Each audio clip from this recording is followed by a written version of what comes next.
চলে এসেছি এতগুলো পার্সেল নিয়ে। এতদিন ধরে আমার পার্সেলগুলো খোলা হচ্ছিল না, চলো তোমাদের সাথেই আজকে আনবক্সিং করি। আর আমি কিন্তু এই জিম থেকে আসলাম, জিম থেকে এসেই বসে পড়েছি সব পার্সেলগুলো খোলার জন্য। আর এটাতে দেখো একটা ফুল স্লিভ ব্লাউজ নিয়েছি। আমি কিন্তু টোটাল 3টা ব্লাউজ নিয়েছি। এটা একটা ফুল স্লিভ, দেখতে পেলে খুব সুন্দর ডিজাইন। আর যে দুটো নিয়েছি ওটাও প্রায় সেম, কিন্তু ফুল স্লিভ না। তোমাদেরকে আমি ডিজাইনটা দেখাচ্ছি, পুরোটা খুলবো না যেহেতু সেম, তো ওই জন্য আর পুরোটা খুলে দেখাচ্ছি না, আমি ডিজাইনটা দেখাচ্ছি। দেখো দারুণ সুন্দর ডিজাইনগুলো, পছন্দ হয়েছে খুব আমার কিন্তু। আর কোয়ালিটিও মোটামুটি ভালোই এসেছে। এই দুটো কিন্তু মিশো থেকে ছিল পার্সেলটা। এখানে কিন্তু মিশো আর ফ্লিপকার্ট দুটো মিলে আছে পার্সেল, ঠিক আছে।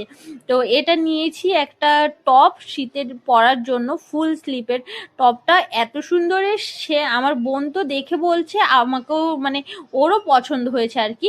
তো ও নেওয়ার জন্য বলছিল, আমি বললাম তুই আরেকটা অর্ডার করে দে, আমি এটা দেব না সরি। আর এই যে এতদিনে ফাইনালি আমি একটা আমার ফোন কাভার, ফোনের ব্যাক কাভার নিতে পেরেছি। ঠিকঠাকভাবে এসেছে, মানে যখন অর্ডার দিয়েছি আমি ভালো করে দেখে দিয়েছি, কারণ বাকি তো আমি ভুলভাল করতেই থাকি। আর এই যে এটা হচ্ছে লাস্ট পার্সেল, ঠিক আছে। এটাতে কি আছে দেখো, চলো, আমি কিন্তু মনে নেই কি আছে।